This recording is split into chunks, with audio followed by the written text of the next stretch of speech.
السلام علیکم ورحمۃ اللہ وبرکاتہ۔ دوستوں، گزشتہ کل کچھ تکنیکی خرابی کی وجہ سے، مائک کی خرابی کی وجہ سے پورا بیان ریکارڈ نہیں ہو سکا۔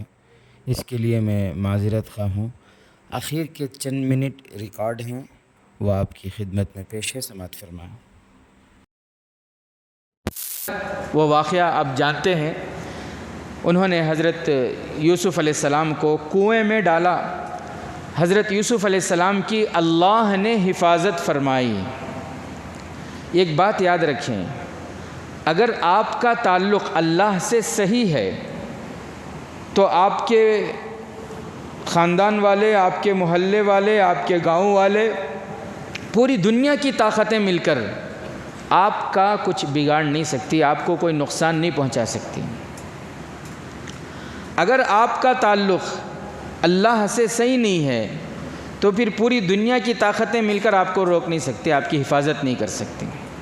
بات سمجھ رہے ہیں؟ تو ہمیشہ اپنا تعلق اللہ سے صحیح ہونا چاہیے، ہمیشہ اپنا تعلق اللہ سے درست رکھنا چاہیے۔ تو حضرت یوسف علیہ السلام کی اللہ تعالیٰ نے حفاظت فرمائی۔ کنویں سے اللہ تعالیٰ نے ان کو تندرست صحیح سلامتی کے ساتھ اللہ نے ان کو کنویں سے نکالا، اور پھر جو ہے وہ بکتے بکتے مصر کے بازار کو پہنچے، اور پھر مصر کے بازار سے مصر کے شاہی محل میں پہنچے، اور شاہی محل میں شاہانہ طریقے سے ان کی پرورش ہوئی۔ اور پھر آگے چل کر جب وہ جوانی کے دہلیز پر قدم رکھے تو پھر کیسے کیسے حالات آئے۔ ان ساری حالتوں میں دیکھیں حضرت یوسف علیہ السلام نے اپنے آپ کی مکمل حفاظت کی۔ اس لیے میرے عزیز ساتھیوں، ہماری زندگی میں بھی حالات آتے ہیں۔ ابھی پڑھائی کا زمانہ ہے تو کالج کا ماحول ہے، پھر اس کے بعد نوکری کا زمانہ ہوگا تو پھر وہ ماحول الگ ہوگا، پھر یہ سارے ماحول انسان کے۔ تو کسی بھی ماحول میں انسان چلا جائے، انسان کا کام یہ ہے کہ وہ اپنے ایمان کی حفاظت کر لے۔ کیسے بھی خراب سے خراب ماحول میں جا کر بھی انسان اگر اپنے آپ کی حفاظت کر لیتا ہے، یعنی اپنے ایمان کی حفاظت کر لیتا ہے، تو اللہ کی قسم وہ وقت کا سب سے بڑا متقی اور پرہیزگار ہے۔ اور اسی کے بارے میں اللہ کے نبی صلی اللہ علیہ وسلم نے فرمایا کہ کل قیامت کے دن ایسوں کو اللہ تعالیٰ اپنے عرش کے سائے میں جگہ عطا فرمائیں گے انشاءاللہ۔ تو جس طرح حضرت یوسف علیہ السلام کے اوپر حالاتوں پہ حالات آئے، اور ہر وقت انہوں نے اپنے آپ کی حفاظت کی، اسی طرح ہمیں بھی چاہیے کہ زندگی میں حالات آتے ہیں تو ان حالتوں میں ہم، چاہے وہ تجارت کا معاملہ ہو، شادی کا معاملہ ہو، بچوں کی پرورش کا معاملہ ہو، ہر حالت میں ہمیں چاہیے کہ ہم ایمان کے دامن کو مضبوطی سے تھامے رہیں۔ کوشش کریں گے انشاءاللہ۔ اچھا، پھر بہت سارے واقعات ہیں۔ حضرت یوسف علیہ السلام جیل میں تھے، اور پھر جیل میں دو ساتھیوں نے خواب دیکھے، تو وہ خواب آ کر ان کو بتایا کہ ہم نے ایسا خواب دیکھا، اس کی تعبیر کیا ہے۔ حضرت یوسف علیہ السلام ان کو تعبیر بتانے سے پہلے ان کو نصیحت کیے، پہلے ان کو دین کی دعوت دیے۔ کیا کیا؟ ان کو دین کی دعوت دی۔ حضرت یوسف علیہ السلام نے فرمایا کہ دیکھو، میں یعقوب کا بیٹا ہوں، میرے ابا نبی، اور پھر میرے دادا اسحاق وہ بھی نبی، میرے پردادا کون ہیں؟ حضرت ابراہیم، وہ بھی نبی، یعنی نبیوں کا خاندان ہے۔ تو حضرت یوسف علیہ السلام ان کے خواب کی تعبیر جانتے تھے۔ حضرت یوسف علیہ السلام نے ان کو ان کے خواب کی تعبیر بتائی، لیکن اس سے پہلے انہیں نصیحت کی اور دین کی دعوت پہنچائی۔ تو ہمیں بھی جب بھی موقع ملے، اصل ہم سب داعی ہیں، ہمیں بھی جب بھی موقع ملے حکمت کے ساتھ، اور ایسا نہیں کہ زبردستی، اور ایسا نہیں کہ ماحول نہیں ہے اور آپ دعوت دے رہے ہیں۔ بہت سے بیچارے ایسے بھی ہوتے ہیں جو چلہ لگائے، 4 مہینے کو جا کر آئے، 3 دن کو جا کر آئے، اس وقت ایمان بہت تازہ رہتا ہے۔ ایک ساتھی بتا رہے تھے ان کے فرزند جماعت کو جا کر ان کا جینا حرام کر ڈالے۔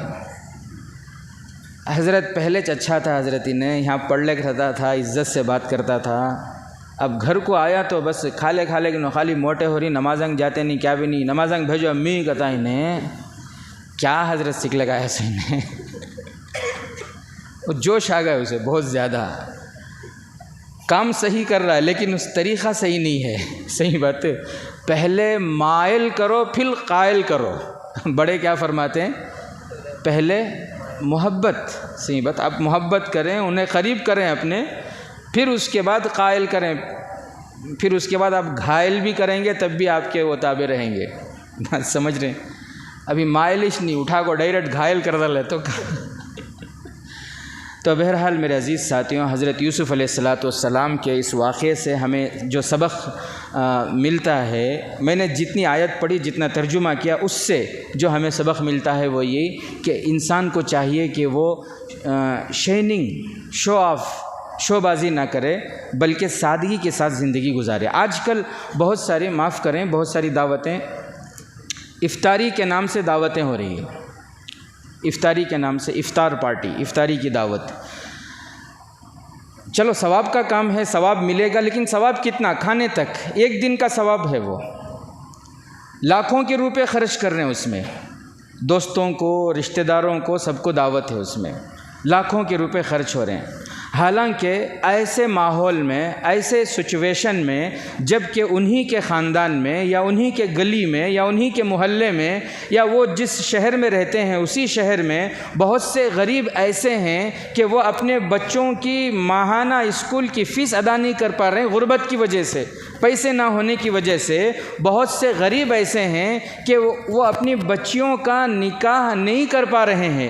بہت سے غریب ایسے ہیں کہ جو بچیوں کے لیے، نکاح کے لیے قرضہ لیے تھے، ابھی وہ قرضہ پھیڑ نہیں سک رہے ہیں، وہ قرضہ ادا نہیں کر پا رہے ہیں، جس کی وجہ سے عزت تک بیچنے کی نوبت پڑ رہی ہے۔